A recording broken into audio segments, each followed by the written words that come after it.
الحمد لله رب العالمين، والصلاة والسلام على أشرف الخلائق أجمعين، سيدنا وسيد الأولين والآخرين، حبيبنا وحبيب إله العالمين، إمام المرسلين وخاتم النبيين، أبي القاسم المصطفى محمد، اللهم صل على محمد وعلى أهل بيته الطيبين الطاهرين الهداة المهديين المعصومين المظلومين، واللعنة الدائمة على أعداء الحق والدين. أما بعد، فقد قال الله تعالى عز اسمه في محكم كتابه ومتقن خطابه: بسم الله الرحمن الرحيم. قل لله المشرق والمغرب يهدي من يشاء إلى صراط مستقيم. صدق الله العلي العظيم. اللهم صل على محمد وعلى محمد. ایک اور ذرا ہم آہنگ اور بلند صلوات. اللهم صل على محمد وعلى محمد. ارشاد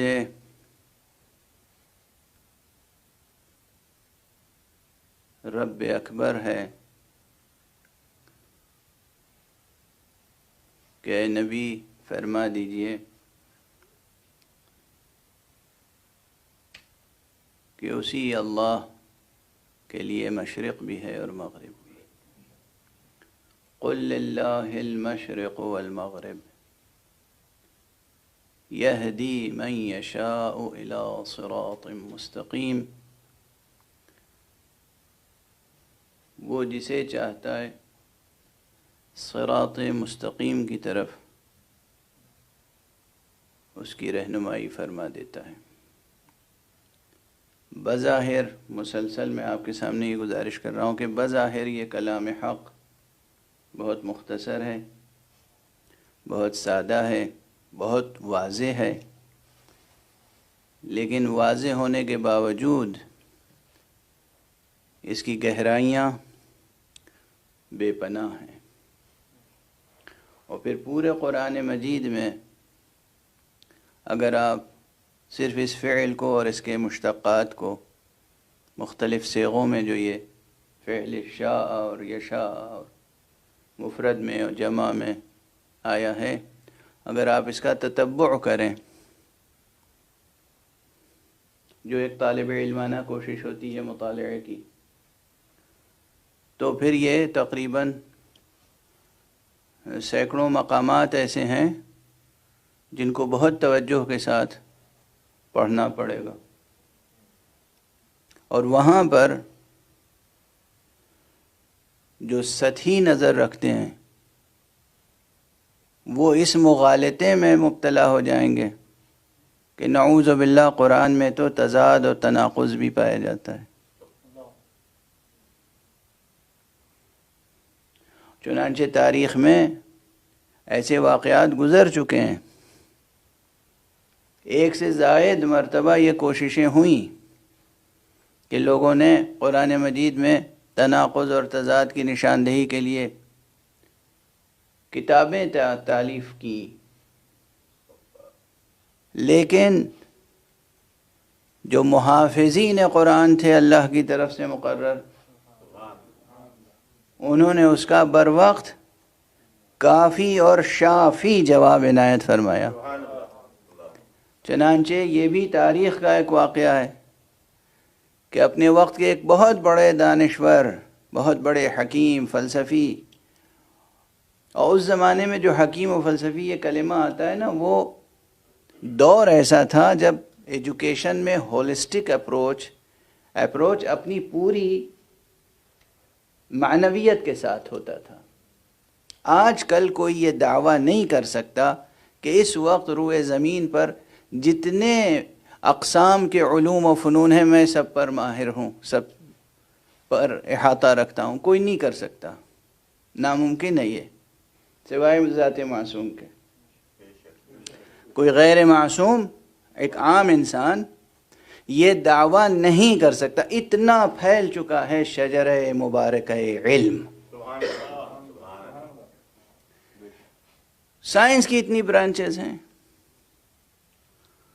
ادبی علوم، فقہ کے اتنے شعبے ہیں کہ جہاں تک بات پہنچ چکی ہے، اب وہاں تک کوئی یہ دعویٰ کرے تنہا کہ میں تمام شعبوں اور تمام شاخوں اور تمام فروعات اور تمام مسائل پر مکمل احاطہ رکھتا ہوں، ممکن نہیں ہے، یہ دعویٰ اس کا درست نہیں ہوگا۔ لیکن اس زمانے میں گنے چنے علوم تھے، ہر علم میں مسائل کی تعداد بہت مختصر تھی،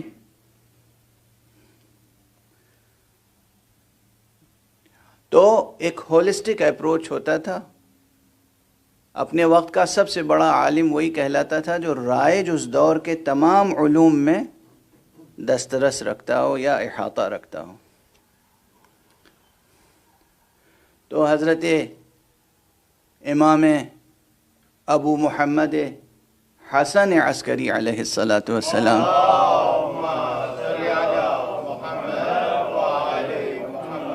کے زمانے کا یہ مشہور واقعہ ہے کہ ایک شخص جس کا نام بعض روایتوں میں اسحاق کندی بتایا جاتا ہے کہ وہ اسحاق کندی نام کے متعدد افراد ہیں، اس لیے اشتباہ نہ ہو، جو لوگ محققین ہیں وہ بہت توجہ سے تحقیق کریں فرد اور شخص کی تعین میں۔ ایک سے زیادہ افراد گزرے ہیں اسحاق کندی۔ تو ایک شخص تھا کہ جس نے کتاب لکھنی شروع کی اس عنوان سے کہ قرآن مجید میں متناقض اور متضاد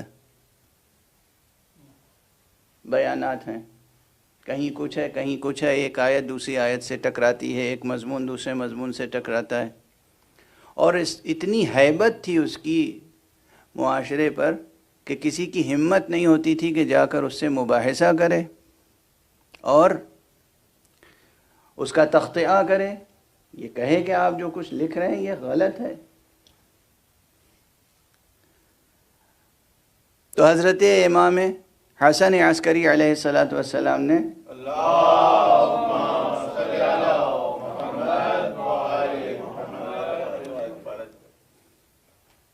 اپنے ایک تلمیذ کو، اپنے ایک شاگرد کو، ایک صحابی کو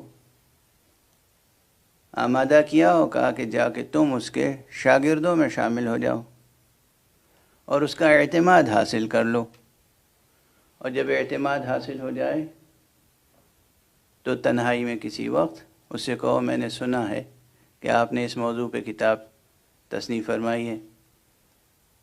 کہا کہ وہ ظاہر ہے وہ کہیں گے کہ ہاں، اور پھر اس سے یہ کہہ دینا کہ کیا جس آیت کا جو مفہوم آپ نے سمجھا ہے قائل کا بھی یہی مفہوم ہوگا، یہی معنی مراد متکلم ہوں گے؟ بس اتنی سی بات کہہ دینا۔ دیکھیے کبھی کبھی بہت بڑی بڑی بحثوں کا جواب ایک چھوٹا سا فقرہ ہوتا ہے، یہ یاد رکھیے، مگر دانش مند کے لیے، ورنہ مرد ناداں پر کلام نرم و نازک بے اثر۔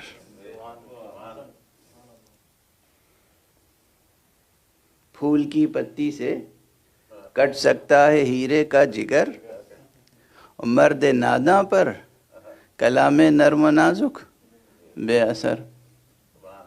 تو واقعاً اگر انسان دانش مند ہے اور اس کی وفاداری علم و دانش سے ہے، اس کی وفاداری عالم معنی سے ہے، تو اس پہ اثر کرتا ہے کلام۔ وہ شاگرد گیا اور اس نے اس کی خدمت کی، اس کا اعتماد حاصل کر لیا، اور یہی ہوا کہ ایک جملہ صرف کہا کہ کیا آپ نے آیتوں کے جو معنی سمجھے ہیں، کیا مراد متکلم بھی یہی ہے؟ اس کی کوئی ضمانت ہے؟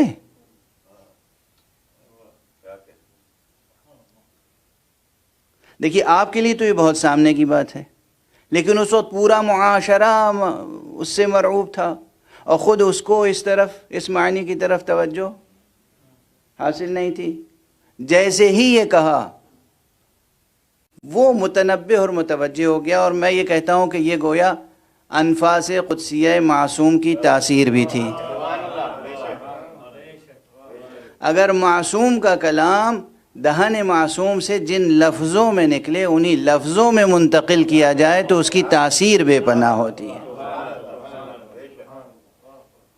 اسی لیے ہمارے جو بزرگ محدثین ہیں، بزرگ اور ذمہ دار علماء ہیں، وہ آیات تو خیر آیات ہیں، احادیث پیغمبر اور احادیث معصومین بھی کوشش ان کی یہ ہوتی ہے کہ بعینہ جو کلمات صادر ہوئے ہیں دہن مبارک معصوم سے وہ اسی طرح اسی ترتیب سے بے کم و کاست محفوظ رہیں اور نقل کیے جائیں، تو اس میں تاثیر ہوتی ہے۔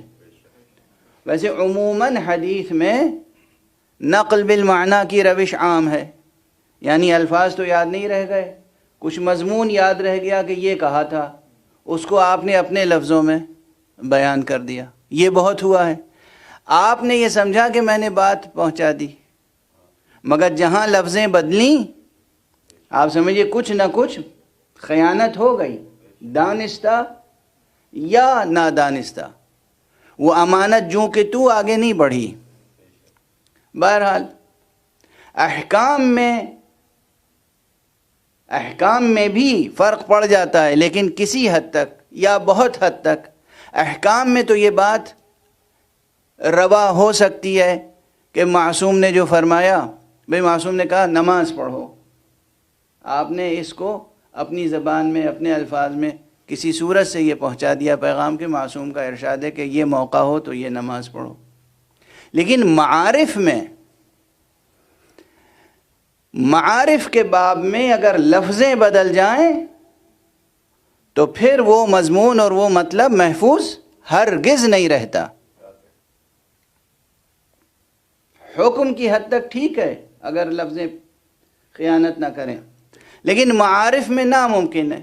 بہرحال اب یہ ایک طویل بحث ہے، تو جیسے ہی اس شاگرد نے ان سے یہ کہا کہ کیا آپ نے جو سمجھا ہے آپ یہ سمجھتے ہیں کہ کہنے والے کی مراد بھی یہی ہے، بس یہ جملہ کہنا تھا کہ انہوں نے اپنا وہ پورا ذخیرہ، وہ تالیف جتنی بھی ضخیم رہی ہو اسے تلف کر دیا، ضائع کر دیا، اور کہا کہ تم نے بات صحیح کہی۔ تو یہ تناقض قرآنی اور تضادات قرآنی کا جو فتنہ اس وقت پیدا ہو رہا تھا، معصوم کے ایک جملے سے فتنہ فروغ ہو گیا۔ ایک صلوات پڑھ دیجئے محمد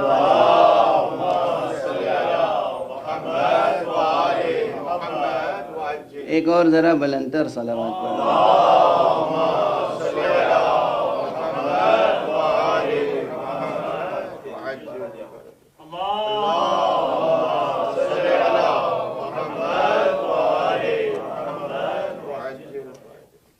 یہ ایک واقعہ ہے، اتفاق سے یہ واقعہ میری زبان پر اس وقت آ گیا، لیکن اس واقعے کے ذیل میں واقعے سے بطور واقعہ نکل کر اگر علمی اصطلاحوں میں بات کی جائے تو یہ جو میں نے گزارش کی کہ قرآن مجید میں از اول تا آخر اگر تتبع کریں، آیات کا مطالعہ کریں، تو سطحی نظر رکھنے والے یہ سمجھیں گے کہ اس میں تضاد ہے، تناقض ہے، یہاں یہ بات کہی گئی اور یہاں بالکل اس کے برعکس بات کہی گئی۔ ایک جگہ کہا گیا کہ ہم نے تمہیں اختیار دیا ہے، ایک جگہ کہہ دیا گیا ہم نے تمہیں پابند بنایا ہے۔ علمی حل کیا ہے اس کا؟ تو یہ توجہ ہے، بالکل پیور ایکیڈمک اور پیور خالص علمی بحث ہے، مگر ظاہر ہے کہ جہاں تک بات جا رہی ہے اس موضوع پر کام ہوا ہے، ایسا نہیں کہ نہیں ہوا ہے، لیکن بہت کم، ابھی بہت زیادہ بہت تفصیل کے ساتھ اس کام کو کیا جانا باقی ہے۔ اور وہ یہ ہے کہ قرآن مجید میں ایک خاص صنعت سے کام لیا گیا ہے۔ یوں تو قرآن مجید میں صنعتیں بہت زیادہ ہیں، صنعت سے مراد کیا ہے آپ حضرات سمجھ رہے ہوں گے، کلام کی تزئین کے لیے کلام کو مؤثر بنانے کے لیے اور اس کو سجانے کے لیے کبھی کبھی کچھ صنعتیں کام میں لائی جاتی ہیں. یہ صنعتیں دو قسم کی ہیں، کچھ لفظی صنعتیں ہیں، کچھ معنوی صنعتیں ہیں. ان پر پورا ایک علوم بلاغت میں سے ایک علم ہے، علم بدیع، جس میں صنائع اور بدائع کے عنوان سے اس پر بحث ہوتی ہے. تو بہت سی صنعتیں ہیں، اور آج بھی بہت سی صنعتوں کا اضافہ کیا جا سکتا ہے. جو کچھ کتابوں میں موجود ہے اس میں بہت کچھ ابھی اضافہ کیا جا سکتا ہے. قرآن مجید میں بہت سی صنعتیں کام میں لائی گئی ہیں، لیکن ایک صنعت، اب میں مثال دے دوں مثلا دو ایک صنعتوں کا، پھر بات آگے بڑھاؤں. کہ مثلا ایک صنعت یہ ہے جسے کہتے ہیں براعت استحلال. براعت استحلال کیا ہے؟ براعت استحلال یہ ہے کہ کوئی تحریر، چاہے نثر میں ہو یا شعر میں ہو یا کوئی تقریر، جب شروع کی جائے تو اس کا سرنامہ اور پہلا جملہ ایسا ہو کہ جو انسان کی پوری توجہ جذب کر لے. اتنا حسین ہو، اتنا سجا ہوا ہو، اتنا خوبصورت ہو، اور بس اتنا ہی نہیں ہے کہ توجہ جذب کر لے، بلکہ اس تحریر میں، اس کتاب میں، اس مقالے میں یا اس نظم میں یا اس تقریر میں جو کچھ بعد میں کہنا ہے اصل مطلب، اس کی طرف بھی لطیف سا اشارہ موجود ہو اسی پہلے جملے میں، کہ معلوم ہو کہ کیا کہا جانا ہے. مثلا قرآن مجید شروع ہوتا ہے بسم اللہ الرحمن الرحیم. اب یہ پہلا جملہ بتا دیتا ہے کہ اس پوری کتاب کا مضمون توحید الہی ہے. اللہ سے تعارف کرانا مقصود ہے بندوں کا، اور وہ بھی اس اللہ سے کہ جو رحمان ہے اور رحیم ہے. اس میں یہ بات بھی آ گئی کہ یہ کتاب جو تمہارے پاس آ رہی ہے یہ کتاب رحمت ہے، کتاب عذاب نہیں ہے. اور بہت سے مطالب اس میں اس پہلے ہی فقرے میں آ گئے. یعنی صرف تفسیر بسم اللہ اور حضرات نے بھی لکھی، اور اس فقیر نے بھی تفسیر بسم اللہ لکھنا شروع کی تو پوری ایک جلد ہو گئی ضخیم، ایک جلد مکمل صرف تفسیر بسم اللہ. تو بسم اللہ میں کتنے مطالب ہیں؟ یہ صنعت ہے، صنعت براعت استحلال. اس طرح سے آپ ایک صلوات پڑھیں، آپ آگے تشریف لیں. ادھر آئیں.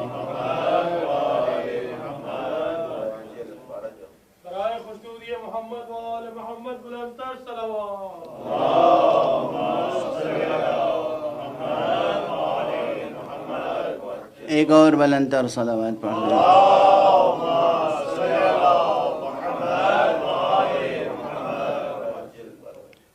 اب ایسے ہی برسبیل تذکرہ ایک مثال اور دے دوں کہ جس طرح آغاز میں، شروع میں صنعت براعت استحلال، اسی طرح حسن تخلص بھی ایک صنعت ہے. یعنی جہاں کلام ختم ہو رہا ہو وہ آخری جملہ یا آخری شعر، آخری مصرع ایسا ہو کہ جو ذہن اور دل میں جگہ بنا کے رہ جائے. قاری یا سامع جو پڑھنے والا ہے، جو سننے والا ہے، اس کے دل و دماغ پہ نقش ہو جائے. تو اگر پہلا جملہ بھی مؤثر ہے اور آخری جملہ بھی مؤثر ہے تو پھر متکلم کی محنت کبھی ضائع نہیں ہوگی، محفوظ رہے گی. اب یہ تمام صنعتیں قرآن مجید میں موجود ہیں. میں عرض کر رہا ہوں سینکڑوں ہیں صنعتیں، لیکن ایک صنعت بطور خاص استعمال ہوئی ہے قرآن مجید میں دوسری صنعتوں سے کہیں زیادہ، اور وہ ہے صنعت التفات. التفات یہ صنعت کیا ہے؟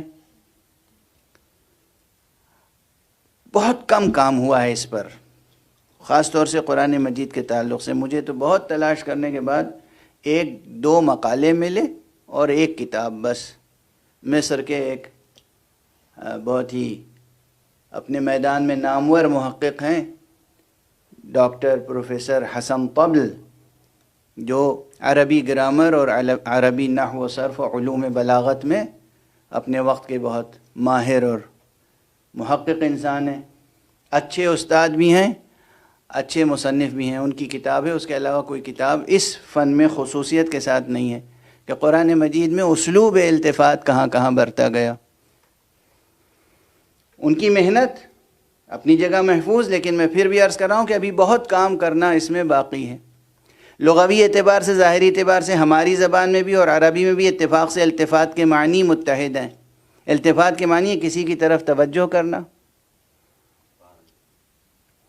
جیسے میں اس طرف رخ کر کے گفتگو کر رہا ہوں اور پھر میں اپنا رخ ادھر موڑوں اور ان کی طرف التفات ہو، تو جب رخ موڑا اور توجہ کی کسی ایک کی طرف تو یہ ہوا التفات. کسی کی طرف توجہ کرنا، اچھی طرح توجہ کرنا، یہ ہے حسن التفات. اب التفات زبان کی سطح پہ کیا ہے؟ قرآن مجید میں یہ صنعت، یہ اسلوب بہت برتا گیا ہے، اور بعض حضرات نے، ماہرین نے بعض ماہرین نے جو کلاسیکل ہیں، انہوں نے اپنی کتابوں میں صنعت التفات کی ڈیفینیشن یہ دی ہے، تعریف یہ دی ہے کہ نقل الکلام من حالت الى حالت اخرى مطلقا. نقل کلام ایک حالت سے دوسری حالت کی طرف. نقل الکلام من حالت الى حالت اخرى مطلقہ. اب یہ مطلقہ کس لیے آیا؟ اور یہ سب تو مکتبی بحث ہے، مدرسے کی بحث ہے. میں جو گزارش کر رہا ہوں وہ کیا، اس کی مثال دے دوں آپ کو. لوگ یہ دیکھتے ہیں کہ کلام میں پہلے ضمیر کیا آئی مثلا، اور اس کے بعد ضمیر اس سے مختلف آئی، تو اگر ضمیر مختلف ہو گئی تو یہ التفات ہے. یعنی پہلے غائب کی ضمیر تھی، پھر حاضر کی ضمیر آ گئی، حاضر کی ضمیر تھی، پھر غائب کی ضمیر آ گئی. یا صیغوں میں التفات، واحد کا صیغہ تھا پھر جمع کا صیغہ آ گیا، جمع کا صیغہ تھا پھر واحد کا صیغہ آ گیا، تو بدل گیا نا. اب میں مثال عرض کروں، کسی سے کہوں تو کہہ کر گفتگو کروں، اور اس کے بعد ایک دم سے میں آپ کہہ کر گفتگو کروں، تو اگرچہ یہ کلام اگر ریکارڈ کر لیا گیا تو دو ہی احتمال ہیں، یا یہ سمجھے کوئی کہ انہیں گفتگو کی تمیز نہیں ہے، اور یا یہ سمجھے کہ بھئی لکھنے والے نے لکھ لیا ایک تسلسل سے، جب تو کہہ کر خطاب کیا تھا تو کسی اور سے خطاب کیا ہوگا، جب آپ کہہ کے خطاب کیا تو کسی اور سے خطاب کیا ہوگا. یقیناً وہ کوئی بچہ رہا ہوگا، یا کوئی غلام رہا ہوگا، نوکر رہا ہوگا، یا کوئی بہت ہی پیار سے خطاب کیا ہوگا. یہ جسے آپ کہہ کے خطاب کیا یہ کوئی بڑا رہا ہوگا، بزرگ رہا ہوگا، محترم رہا ہوگا. بہرحال سیاق کلام میں ضمیریں اگر بدل جائیں یا صیغے بدل جائیں تو یہ تسلیم کرنا پڑے گا کہ روح سخن تبدیل ہو گیا. ابھی تک ماشاءاللہ آپ حضرات ساتھ ساتھ چل رہے ہیں، تو اس کی بہت مانوس مثال عرض کر دوں، اور وہ مثال یہ ہے کہ جو سورہ مبارکہ حمد میں ہے. ایک صلوات پڑھ دیجئے محمد.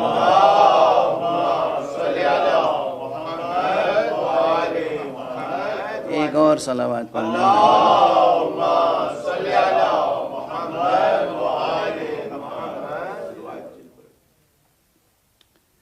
ایک اور صلوات پڑھ دیجئے.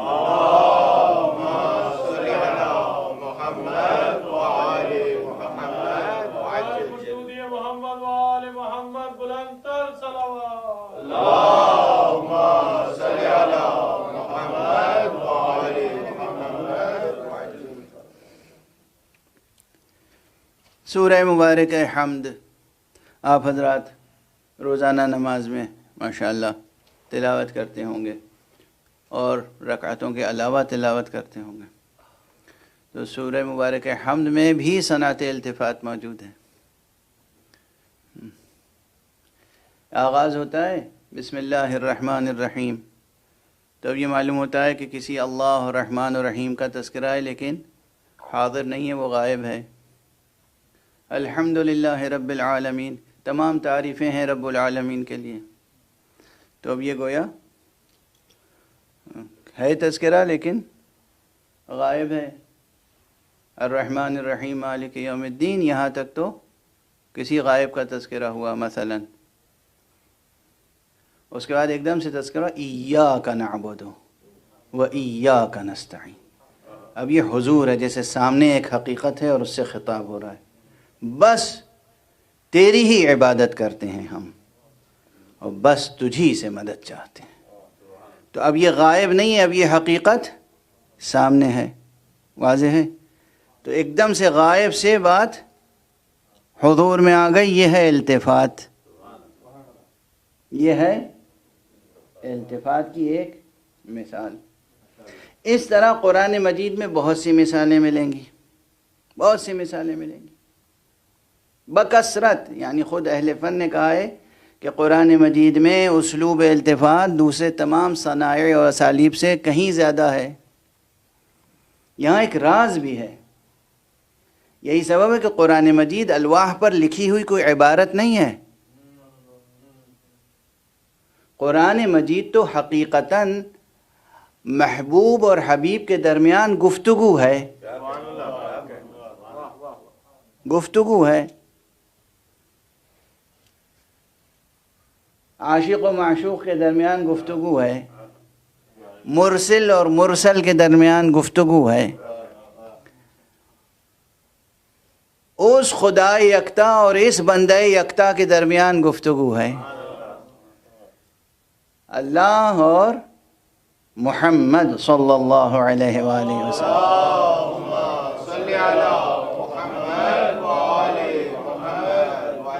گفتگو ہے. اور گفتگو ایسی ہے جس میں حیات و کائنات کے تمام مسائل زیر بحث آئے ہیں. یہ جو حیات و کائنات کے تمام مسائل زیر بحث آئے ہیں، تو ایک تو ہے گفتگو لکھی ہوئی، نثر نہیں ہے، یہ آرٹیکولیٹڈ پروز نہیں ہے، اور یہ پوئٹری بھی نہیں ہے. تو عام پروز اور عام پوئٹری کے جو معیار ہیں، اس کے جو اصول ہیں، ضوابط ہیں، گرامر ہے، اس سے حل ہونے والی بات نہیں ہے یہاں، واضح ہے. اور آپ دیکھیں گے کہ اگر مجمع بیٹھا ہوا ہے اس وقت تو ایک خاص موضوع پہ ایک خاص نقطہ نظر سے میں گفتگو کر رہا ہوں. لیکن آپ تصور کیجئے کہ ایک مجلس ہو ایسی جس میں کہ سب سے خطاب کر رہا ہوں اور کرنے والا ایک شخص ہے. تو کبھی ان سے توجہ کر کے گفتگو کی، کبھی ان سے توجہ کر کے گفتگو کی، کبھی ان سے. اگر بیچ میں ایک پردہ پڑا ہوا ہو، پردے کے ادھر سے جو گفتگو سن رہا ہے وہ آسانی سے یہ تمیز نہیں کر سکتا کہ کس وقت کون سا خطاب کس سے کیا گیا.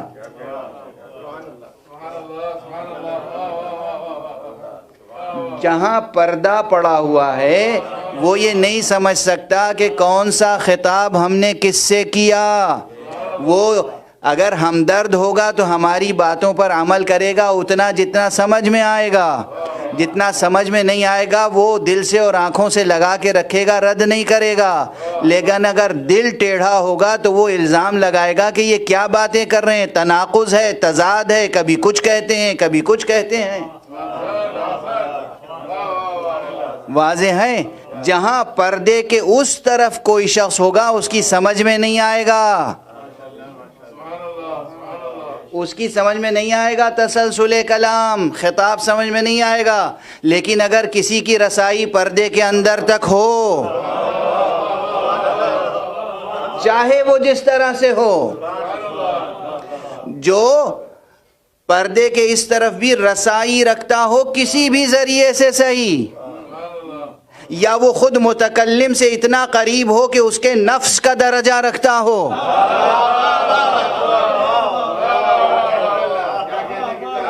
میں گفتگو کر رہا ہوں نا، تو کوئی پردے کے ادھر بھی ہو لیکن وہ آ کر پھر مجھ سے براہ راست بات مطلب دریافت کر لے کہ آپ کے کہنے کا مقصد یہ تھا، کبھی آپ نے یہ کہا، کبھی آپ نے یہ کہا، تو وہ اور میں اسے سمجھا دوں کہ بھئی یہ کلام تو جناب مولانا عدنان سے خطاب تھا، اور یہ جو گفتگو کی یہ جناب مولانا علی عباس صاحب سے خطاب تھا، یہ جو گفتگو تھی وہ جناب ظفر صاحب سے تھی. اب اس کے علم میں ہے کہ یہاں کوئی تضاد نہیں ہے، تناقض نہیں ہے، مطالب میں ٹکراؤ نہیں ہے، جس کے متعلق بات ہے وہ اس کے متعلق بالکل درست ہے۔ اور فرمایا اب کسی تضاد کا اور تناقض کا موقع یہاں پر نہیں ہوگا، نشاندہی نہیں کی جا سکی تھی۔ یہی ہے وہ مصحف جو امیر المؤمنین علی ابن ابی طالب علیہ السلام نے مرتب کیا تھا۔ قرآن یہی تھا، قرآن یہی ہے، مگر وہاں ہر التفات میں روح سخن جدھر تھا وہ بھی درج کر دیا گیا تھا۔ وہ بھی اس لیے درج کیا تھا کہ قرآن اترا تھا محمد پر، لیکن علی نفس محمد تھے۔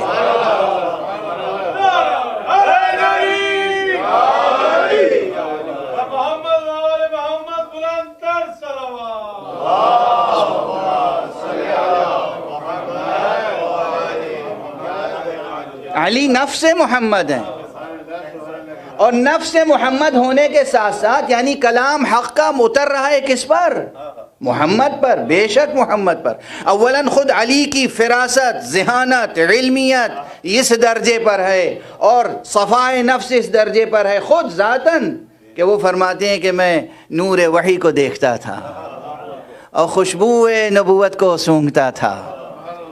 اور پھر قرآن کہہ رہا ہے کہ یہ بمنزلہ نفس مصطفیٰ ہیں، تو جو بمنزلہ نفس مصطفیٰ ہو اسے سینہ بسینہ، دہن بدہن، براہ راست وہ علم حاصل ہوگا۔ اس لیے ہر آیت میں، ہر صیغے میں، ہر فعل میں فاعل کون ہے اور مفعول کون ہے اور مراد کون ہے اور یہ ضمیر اس کا مرجع کیا ہے، یہ سوائے علی ابن ابی طالب کے اور کوئی اس پر کمال کے درجے تک فائز نہیں ہو سکتا۔ اس لیے جتنے التفات کے مواقع ہیں وہ بس یہ بتائے گا جسے قدرت کا حسن التفات حاصل ہے۔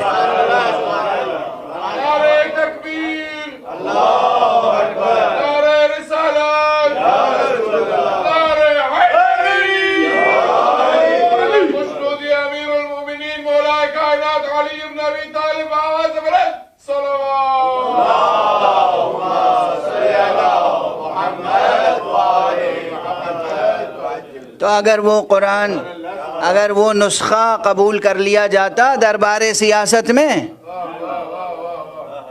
تو کوئی اختلاف نہ ہوتا، نہ تناقض، نہ تضاد، نہ دین میں اختلاف، نہ اعتقاد میں اختلاف، نہ فروع میں اختلاف، نہ اصول میں اختلاف۔ اب چونکہ وہ نسخہ نہیں قبول کیا گیا تو اب تو پردہ تو پڑا ہوا ہے، حجاب تو ہے، ہم سب کے سب پوری امت ادھر حجاب پڑا ہوا ہے، نہ جانے کتنے حجابات ہیں، حجابات نور۔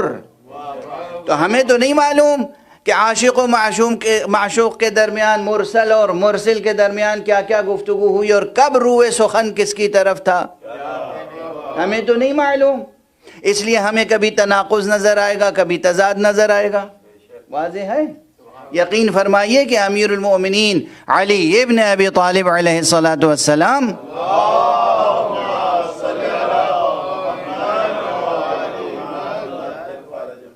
کس لیے بار بار فرماتے تھے سلونی سلونی قبل ان تفقدونی، مجھ سے پوچھ لو مجھ سے قبل اس کے کہ میں تمہارے درمیان نہ رہ جاؤں، مجھ سے قرآن مجید کی ایک ایک آیت کے متعلق پوچھ لو، میں جانتا ہوں کب نازل ہوئی، کہاں نازل ہوئی، کس کے بارے میں نازل ہوئی، اس میں حکم کیا ہے، اس میں معارف کیا ہیں۔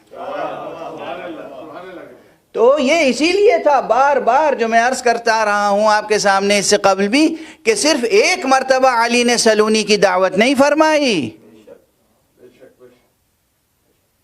جو ہم تک روایتیں پہنچی ہیں ان تمام روایتوں کو جمع کیجئے تو اندازہ ہوتا ہے کہ تقریباً اپنی حیات طیبہ میں 14 مرتبہ سلونی فرمایا ہے، 7 مرتبہ مدینے میں اور 7 مرتبہ کوفے میں، اور یہاں تک کہ جس وقت ضربت لگ چکی تھی اس وقت بھی سلونی فرما رہے تھے۔ کیا لطف تھا، کیا کرم تھا، کیا لطف تھا، کیا کرم تھا، کیا فیضان تھا، کیا دل سوزی تھی، کیا ہمدردی تھی ملت اسلامیہ کے ساتھ۔ جتنا پوچھنا ہو پوچھ لو قرآن کے بارے میں. اسی لیے کہ انہیں علم تھا. اب پردے کی بات درمیان میں آ گئی ہے بار بار، تو اس روایت کی طرف میں اشارہ کروں، اگرچہ برابر کرتا ہوں لیکن جتنی بار یہ اشارہ کرتا ہوں خود میرے دل کو ایک مسرت حاصل ہوتی ہے کہ پردے کے اس طرف کی گفتگو کا راز وہی تو جان سکتا ہے کہ جس کے لہجے میں خود پردہ نشیں گفتگو کر رہا ہو.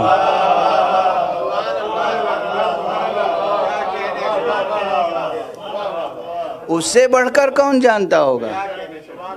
یہ تو حدیث مبارک نبوی ہے کہ جب لوگوں نے پوچھا کہ یا رسول اللہ جب آپ معراج پر تشریف لے گئے تو اللہ سبحانہ و تعالیٰ سے گفتگو ہوئی، بتائیے کس زبان میں گفتگو ہوئی؟ تو فرمایا ہے کہ خاطبنی ربی بلغت علی ابن ابی طالب، میرے رب نے مجھ سے گفتگو کی ہے علی ابن ابی طالب کی زبان میں. ایک صلوات پڑھ دیجئے محمد والے محمد.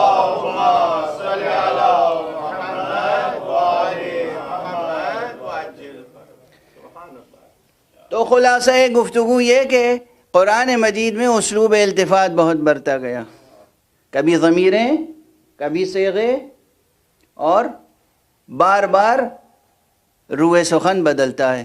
لیکن یہ جو روئے سخن بدلتا ہے اگر اس کو نہ سمجھے کوئی تو سمجھے گا تناقض ہے، اور سمجھ لے گا تو پھر تناقض نہیں ہے.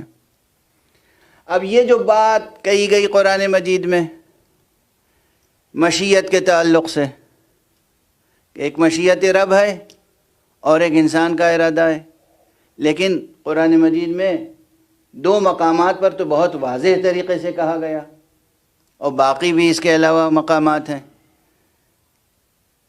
کہا گیا وَمَا تَشَاءُونَ إِلَّا أَن يَشَاءَ اللَّهُ، تم تو کچھ نہیں چاہتے بس وہی چاہتے ہو جو اللہ چاہتا ہے. اس آیت کو حوالے کے طور پر لا کر لوگ یہ ثابت کرنا چاہتے ہیں کہ تمام افراد بشر، تمام انسانوں کا ارادہ جو ہے وہ مشیت الہیہ کے ساتھ مربوط ہے. ہر شخص کا ارادہ، چاہے وہ اچھے ارادے کرتا ہو اور چاہے وہ برے ارادے کرتا ہو. یعنی نعوذ باللہ اگر کوئی گناہ کا ارادہ کر رہا ہے تو گویا حق سبحانہ و تعالیٰ ارادہ فرما رہا ہے کہ یہ برائی کرے. اور اس طرح ایک پورا نظام فکر مرتب کیا گیا، اور انسان سرکش نے اپنے دامن کا ہر داغ دھو کر سارے الزام و اتہام حق پر ڈال دیے. یہ ہیں موحد، یہ ہیں عاشقان خدا، یہ ہیں موحد، یہ ہیں سجدہ گزاران حق، یہ ہیں عاشقان اللہ. نعوذ باللہ، نعوذ باللہ. خاص طور سے اس مکتب کو، اس مفہوم کو اہمیت دی طواغیت وقت نے. اپنے اپنے وقت کے جو جابر، ظالم، سرکش حکمراں تھے، انہوں نے اس مکتب کو، مکتب جبر کو تقویت دی کہ ہم جو کچھ بھی کر رہے ہیں اللہ کی مشیت یہی ہے. دلیل اللہ تو خود ہی فرماتا ہے وَمَا تَشَاءُونَ إِلَّا أَن يَشَاءَ اللَّهُ، تم کچھ نہیں کر سکتے، تم کچھ نہیں چاہتے مگر وہی چاہتے ہو جو اللہ چاہتا ہے. آپ دیکھیں گے کہ اس آیت کا حوالہ دے دے کر تفسیروں میں اور علم کلام میں اور اعتقاد کی کتابوں میں کیا کیا کچھ لکھا گیا، بیان کیا گیا، اور یہ راسخ نظریہ بن گیا. اور آج تک بہت سے لوگ یہ راسخ نظریہ لیے ہوئے ہیں. اب میں بس اتنی سی بات عرض کروں کہ صنعت التفات اگر توجہ رہے تو بس یہ توجہ رکھیے گا کہ انسانوں میں مراتب ہیں، ہر انسان ایک مرتبے کا نہیں ہے. میں چھوٹی سی مثال عرض کر دوں، بہت چھوٹی سی، کہ یہ ایک چھوٹا سا ادارہ ہے جہاں اس وقت یہ مجلس ہو رہی ہے. اس ادارے کا جو مسئول ہے، جو بھی مدیر ہے، جو بھی مینیجر ہے، مینیج کرتا ہے تمام معاملات کو، تو اب ماشاءاللہ اس ملک میں کتنے لوگ ہیں؟ بہت. اس شہر میں کتنے حضرات ہیں؟ وہ بھی بہت ہیں. اب مینجمنٹ کی جو مجبوریاں ہیں، مشکلات ہیں، اس سے سب لوگ برابر سے واقف نہیں ہیں. کچھ لوگ کچھ واقفیت رکھتے ہیں، کچھ لوگ بالکل واقفیت نہیں رکھتے، کچھ لوگ اتنے قریب ہیں مینیجر کے کہ وہ ہر بات ہر نزاکت کو سمجھتے ہیں، اور قبل اس کے کہ کچھ کہے یہ مینیجر ان سے وہ وہی کرتے ہیں جو یہ چاہتا ہے کہ وہ کریں۔ واضح ہے بات؟ اب مثلا یہ محرم کے ایام ہیں، اب اس مرتبہ یہ جو کورونا کی وبا کے سبب سے ملکوں میں ایک تلاطم ہے، ایک حشر برپا ہے، ایک قیامت ہے، ایک نفسی کا عالم ہے، اور ایک لاک ڈاؤن ہے، اور ایک عوام الناس کے اوپر ایک چیز نافذ کی گئی ہے بزور و شدت، قانون کی پوری شدت کے ساتھ، کہ ایک تعداد معین ہے، اس سے زیادہ لوگ جمع نہیں ہو سکتے۔ تو قانون تو عام ہے، سب کو واقفیت ہے، لیکن پھر بھی کچھ لوگ قانون سمجھنے کے باوجود، واقفیت رکھنے کے باوجود، اسی موقع سے فائدہ اٹھا کر اپنے دل کی کدورتیں نکالنا چاہتے ہیں، تاکہ کسی صورت سے مراکز بدنام ہو جائیں، مجلسیں جو ہو رہی ہیں سکون سے، وہ ہوں یا نہ ہو، ان کا شوق پورا ہو جائے۔ بہرحال تو اب یہاں صورتحال یہ ہے کہ لوگ، وہ ایک شخص جو درمیان میں ہے، اس کی نسبت سے تمام افراد تمام مصلحتوں کے عالم اور واقف کار نہیں ہیں۔ جو بہت قریب ہیں ان سے بغیر کہے مطلب پورا ہو جاتا ہے، جو ذرا دور ہیں ان سے کہنا پڑتا ہے، جو بہت دور ہیں انہیں بہت سمجھانا پڑتا ہے۔ واضح ہے؟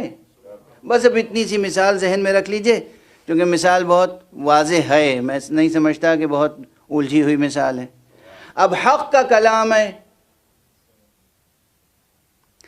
ایک مثال اس سے قبل دے دوں کہ حق سبحانہ و تعالیٰ یہ چاہتا ہے کہ انسانی معاشرہ بلند ہو، انسانی معاشرے میں گناہ نہ ہو، انسانی معاشرہ ایسا ہو کہ مردوں اور عورتوں کی قدریں، ویلیوز، اخلاقیات محفوظ رہیں۔ اللہ سبحانہ و تعالیٰ یہ چاہتا ہے کہ بیویاں گھر میں محفوظ رہیں، جو عورتوں کے کام ہیں وہ عورتیں کریں، جو مردوں کے کام ہیں وہ مرد کریں۔ اجنبی کے سامنے زیب و زینت کر کے عورتیں نہ آئیں، زیب و زینت کریں تو اپنے شوہروں کے لیے کریں، نمازیں پڑھیں، روزے رکھیں، اپنے وقار کو باقی رکھیں۔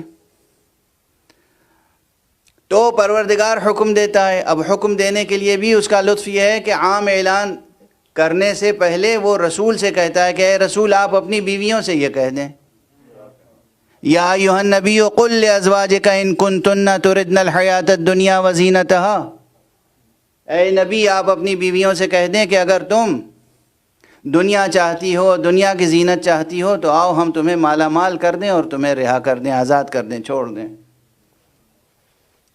ان کنتن تردن الحیاۃ الدنیا وزینتها فتعالین امتعکن واسرحکن سراحا جمیلا، قرآن کی آیت ہے نا، یہ پورا رکوع پڑھ لیجئے۔ اور اس کے بعد اگر تم اللہ کو چاہتی ہو اور رسول کو چاہتی ہو تو پھر وقرن فی بیوتکن، پھر تم اپنے گھر میں رہو، ولا تبرجن تبرج الجاہلیہ، اور جاہلیت کے زمانے کی زیب و زینت اور آرائش کی باتیں نہ کرو، ایسی باتیں نہ کرو جو تمہارے شان کے خلاف ہے، اور رجس میں آلودہ نہ ہو جاؤ، خلاصہ مطلب۔ تو یہ ایک عام پیغام ہے۔ اب ایک دم سے ایک التفات آیا،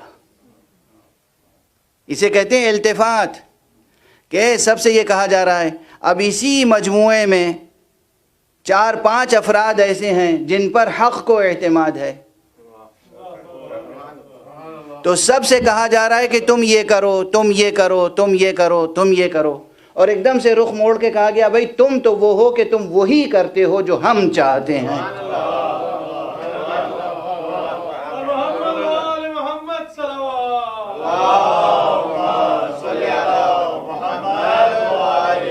تم سے کچھ کہنے کی ضرورت نہیں، تو سب کو حکم دیا جا رہا ہے تم یہ کرو، تم یہ کرو، تم یہ کرو، ایک لسٹ ہے پوری، اور ایک مجموعے کے لیے یہ التفات ہے، واضح التفات ہے کہ، اور یعنی اور سے کہا جا رہا ہے تم کرو، اور یہاں التفات یہ ہے ایک مخصوص دائرے کے لیے کہ انما یرید اللہ لیذھب عنکم الرجس اہل البیت ویطہرکم تطہیرا.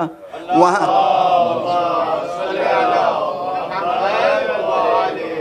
ایک اور بلندر صلوات پڑھ دیجیے.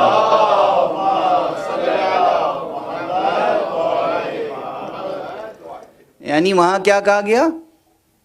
یا ایھا النبی قل لازواجک ان کنتن تردن، اسی لفظ ارادہ تردن، اگر آپ یہ چاہتی ہیں تو ایسا کریں، آپ یہ چاہتی ہیں تو ایسا کریں، آپ یہ چاہتی ہیں تو ایسا کریں.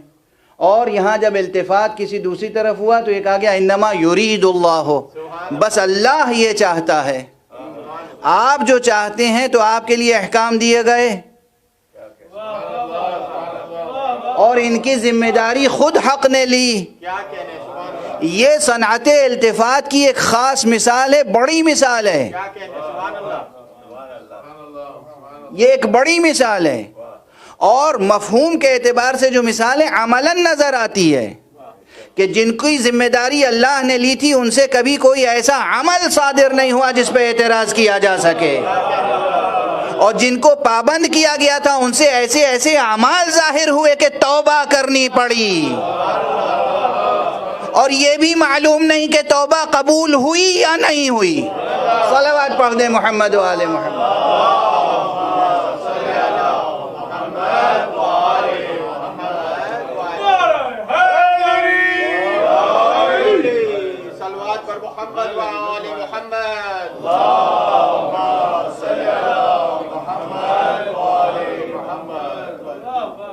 واضح ہے؟ یہ جو ہے صنعت اسلوب التفات کہ ایک دم سے سب سے گفتگو کرتے کرتے اور پھر کسی اور سے گفتگو شروع کر دی جائے. یہ ہمارے محاوروں میں بھی ہوتا ہے، یہ ہمارے محاورے میں بھی ہوتا ہے. اب کوئی باپ ہے فیملی میں کھڑا ہو کے بات کر رہا ہے، ایک بیٹا ہے بہت لائق اور وہ ہر بات سمجھتا ہے، ذہین ہے، اور باقی چھوٹے نادان بچے ہیں وہ نہیں سمجھتے ہیں. تو وہ جو چھوٹے نادان بچوں سے گفتگو کرتے کرتے ایک دم سے بڑے بیٹے کی طرف توجہ کرے گا تو التفات روئے سخن تبدیل ہو جائے گا، روئے سخن تبدیل ہو جائے گا. اب وہ پورے سلسلہ کلام کو ایک ہی معنی پہنا دیجئے تو کوئی معنی بنیں گے؟ کوئی معنی نہیں بنیں گے. اور اگر صنعت التفات اور روئے سخن کا خیال کیا جائے گا تو معنی محفوظ رہیں گے، نہ تناقض ہوگا نہ تضاد. تو یہی صورتحال ارادے اور مشیت میں ہے کہ عام خطاب کچھ اور ہے، یہ کچھ مخصوص افراد ہیں جو اتنا بلند ذوق رکھتے ہیں اور ایسی نسبت رکھتے ہیں حق سبحانہ و تعالی سے کہ جو واقعاً حقیقتاً جو وہ چاہتا ہے وہی یہ کرتے ہیں، وہی یہ چاہتے ہیں. اور اسی لیے اللہ تو فرماتا ہے کہ وَمَا تَشَاءُونَ إِلَّا أَن يَشَاءَ اللَّهُ، تم نہیں چاہتے مگر وہ جو اللہ چاہتا ہے. لیکن یہ جب خطاب کرتے ہیں تو کہتے ہیں رضا اللہ رضانا اہل البیت، اللہ کی جو رضا ہے وہی ہم اہل بیت کی رضا ہے. یہ بات مشیت سے آگے بڑھ گئی.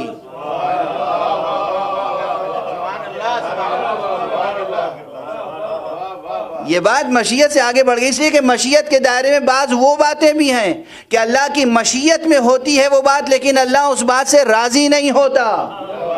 اس کے معنی یہ ہیں کہ یہ اس مشیت پر عمل پیرا ہیں جہاں مشیت اور رضا متحد ہے. اس مشیت کا ان سے کوئی تعلق نہیں ہے جہاں مشیت ہے رضا نہیں ہے. مثلا یہی واقعہ کربلا، اگر آقا امام حسین علیہ السلام اپنی قوت روحانیہ اور قوت اعجاز سے کام لیتے اور بالکل دوسرے انداز سے عمل فرماتے، یعنی تہو بالا کر دیتے زمین و آسمان کو، فتح یاب ہوتے، کوفے سے لے کر شام تک فتح کر لیتے، تسخیر کر لیتے، انداز مختلف ہوتا. مجھے نہیں معلوم کہ حق کی رضا شامل ہوتی یا نہیں. دست ادب جوڑ کے عرض کر رہا ہوں، لیکن خود کو قربان کر کے اللہ کے اقتدار کو پاک دلوں پر قیامت تک کے لیے قائم کر گئے۔ اب اس عمل حسینی میں مشیت الہیہ بھی شامل ہے، رضا الہی بھی شامل ہے۔ یہ ہے، اس لیے فرماتے ہیں کہ رضا اللہ رضانا اہل البیت، جو اللہ کی رضا ہے، چونکہ اللہ لطیف ہے، اللہ رحیم ہے، اللہ رحمان ہے، اللہ صبور ہے، اللہ شکور ہے، تو وہ جبر کے ذریعے سے اپنا سجدہ نہیں کرانا چاہتا۔ وہ نہیں چاہتا کہ حسین تلوار چلائیں اور پوری دنیا کو بزور تلوار مسخر کر کے ان سے کلمہ لا الہ الا اللہ پڑھوائیں۔ تلوار کی دھار سے لا الہ الا اللہ لکھوانا رضا الہی نہیں ہے، خون پاک سے لا الہ الا اللہ لکھوانا یہ رضا الہی، یہ رضا الہی۔ اب جو لا الہ الا اللہ کا نقش ابھرا ہے، جو میں کل عرض کر رہا تھا کہ جبین وجود پر جو لا الہ الا اللہ ہے، جو متن حیات پر لا الہ الا اللہ ہے، جو پاک دلوں میں لا الہ الا اللہ، یہ حسین کی قربانیوں کا نتیجہ ہے۔ بس گفتگو تمام، وقت محدود تھا اور ظاہر ہے کہ میری صحت بھی ساتھ نہیں دے رہی ہے، گفتگو کر رہا ہوں آپ کے سامنے، لیکن جس سرعت کے ساتھ بہت سے مطالب کہہ سکتا تھا وہ نہیں کہہ سکا، تو انشاءاللہ اب جو چند مجلسیں رہ گئی ہیں اس میں تکمیل بحث کرنے کی کوشش کروں گا، لیکن آج آپ سب منتظر ہیں کہ آقا حسن کے اس فرزند پر گریہ کریں کہ جس فرزند کا ظاہری حسن یہ تھا کہ دشمن کی نگاہ میں، عدو کی نگاہ میں بھی وہ چاند کی طرح حسین تھا۔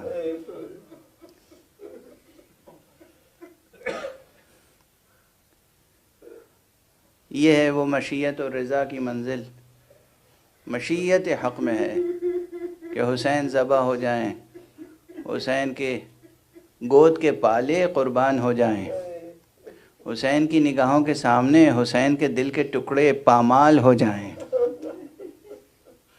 یہ مشیت ہے، یہ رضا ہے، اس میں رضا الہی ہے، اور رضا الہی ہے تو بس حسین بھی راضی برضا رب ہیں۔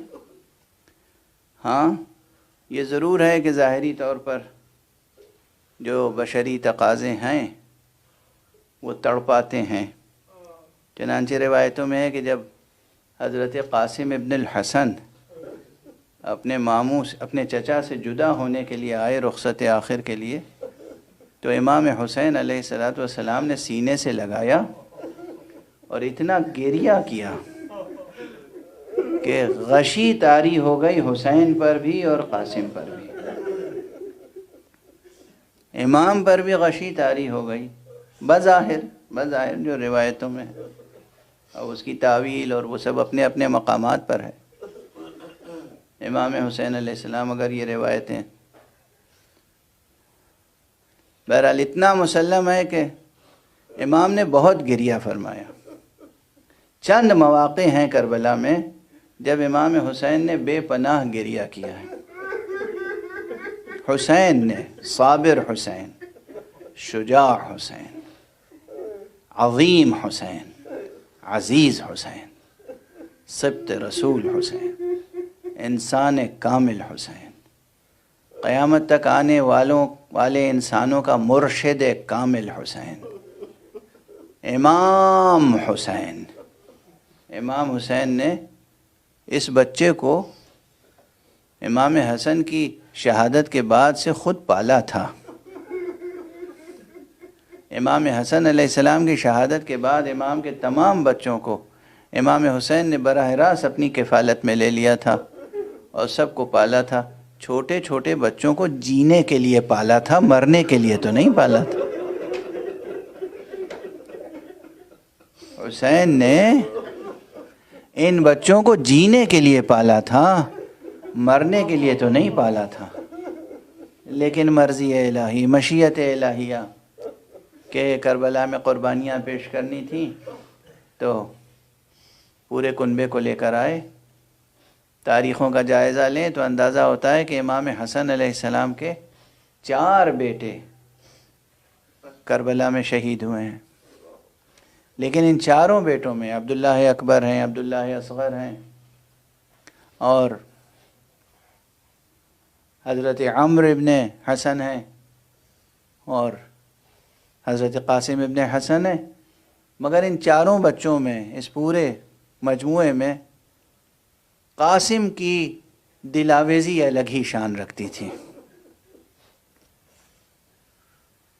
قاسم کا ایک چھوٹا بھائی ہے، قاسم سے بھی چھوٹا ہے، عبداللہ.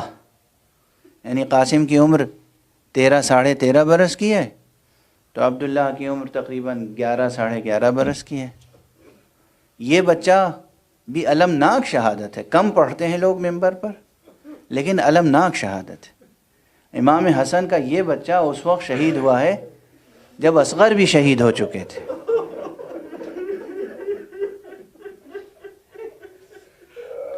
جب آقا امام حسین گھوڑے سے زمین پر تشریف لے آئے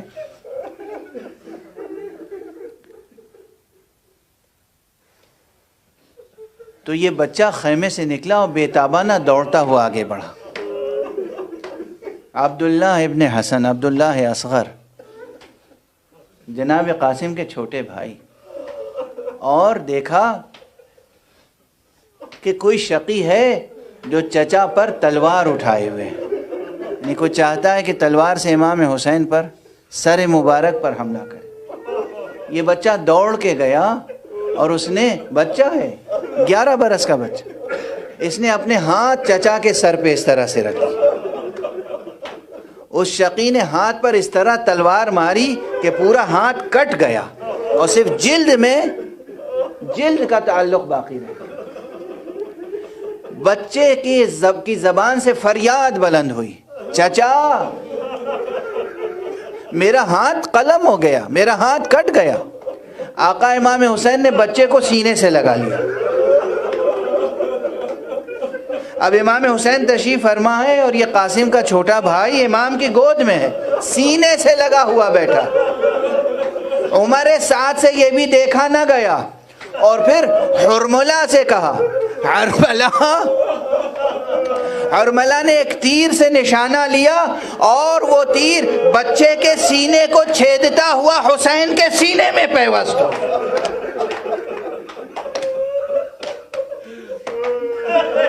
کیا کیا قربانیاں ہیں کربلا. میں نے کوئی مبالغہ نہیں کیا ہے. سادہ سی لفظوں میں سادہ سی لفظوں میں میں نے تاریخ کے بیان کو نقل کر دیا آپ کے ساتھ. وہ بچہ حسین کے آغوش میں شہید ہو گیا. یہ قاسم کا چھوٹا بھائی. اس سے پہلے قاسم کی دل آویزی کہ دشمن بھی دیکھ کر کہتا ہے، آج تک تاریخوں میں موجود ہے کہ جب قاسم ابن حسن خیمے سے برآمد ہوئے تو ہمیں ایسا لگا کہ جیسے کوئی چاند کا ٹکڑا نکل کے سامنے آئے، جیسے بادل چھٹا ہے اور بادل کے اندر سے چاند کا ٹکڑا نکل کے سامنے آ گیا. ہاں، اور آپ سنتے رہتے ہیں. بس 2 فقرے عرض کروں گا تاکہ تاریخ کی مناسبت سے جو پرسہ دیتے ہیں آپ وہ بھی مکمل ہو جائے کہ یہ قاسم، نوجوان قاسم، جن کے لیے تاریخ میں لم یبلغ الحلم، یہ ابھی بالغ نہیں ہوئے تھے، جسمانی اعتبار سے بھی بالغ نہیں ہوئے تھے. اس لیے جب گھوڑے پر بیٹھے ہیں تو جو رکاب ہوتی ہے، رکاب میں پاؤں جم نہیں رہے تھے، تو گویا رکاب میں پاؤں نہیں آئے، گھوڑے پر بیٹھے ہیں اور بس تلوار ہے، جسم پہ زرہ نہیں ہے. اس لیے کہ کوئی زرہ ان کے جسم پر پوری نہیں اتر رہی تھی، بس ایک معمولی سا کرتا ہے، ہاتھ میں تلوار ہے، جنگ کر رہے ہیں. کہتے ہیں جنگ کرتے کرتے نعلین کا ایک تسمہ ٹوٹ گیا. تو کیا معصومیت ہے. دشمن کی طرف سے جیسے غفلت سی ہو گئی، یہ احساس ہی نہیں رہا کہ ہم میدان جنگ میں ہیں. جھک کے نعلین کا تسمہ باندھنا شروع کر دیا. بس جھکے ہوئے تھے کہ دشمن آگے بڑھا اور اس نے سر مبارک پر ایک ایسی ضرب لگائی کہ جناب قاسم سے اب ٹھہرا نہ گیا، فرس سے زمین پر آئے، آتے آتے جسے کہتے ہیں نوجوانی و بچپن کا تقاضا، بس بے اختیار زبان سے نکل گیا، یا عمّا ادرکنی، چچا جان میری مدد کو آئیے۔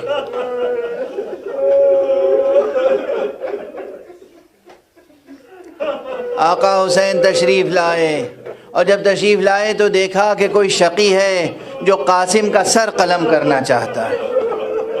آقا نے اس پر حملہ کیا۔ آپ حضرات مسلسل خطبہ سے سنتے رہتے ہیں، آقا نے چاہا کہ اس کو قتل کر دیں، جو قتل جناب قاسم کا ارادہ رکھتا تھا اس نے فرار کیا۔ آپ نے جب اس کو قتل کرنا چاہا اور اس کو بچانے کے لیے دشمن فوجیں آ گئیں تو پھر فوجوں کے دستے ادھر سے ادھر اور ادھر سے ادھر، اور درمیان میں جناب قاسم خاک کربلا پر ایڑیاں رگڑ رہے تھے، اور جب سینے پہ گھوڑوں کی ٹاپیں پڑتی تھیں تو پھر کراہتے تھے، فریاد کرتے تھے، امو جان میری مدد کیجئے، امو جان میری مدد کیجئے۔ جب غبار چھٹا اور امام پہنچے تو دیکھا قاسم کے لاشے کے ٹکڑے ٹکڑے ہو چکے ہیں، ردا اتاری، ٹکڑے جمع کیے، اور اب جب خیمے میں آئے تو گویا میں یہی کہہ سکتا ہوں کہ ایک چاند کے کئی ٹکڑے ہو چکے تھے اور ہر ٹکڑا لہو میں ڈوبا ہوا تھا۔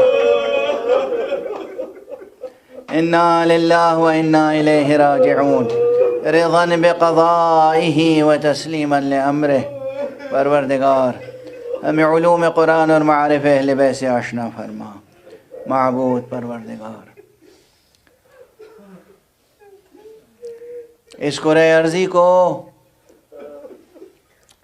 ایسا پاک و پاکیزہ کر دے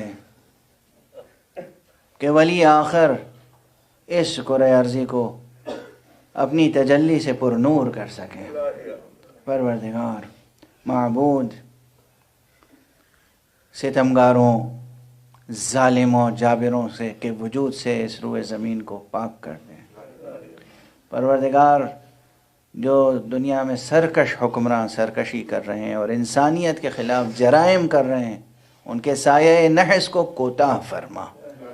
پروردگار جو دنیا میں امن اور عافیت اور عدل کوشی اور انصاف پروری کر رہے ہیں، ان کی حفاظت فرما۔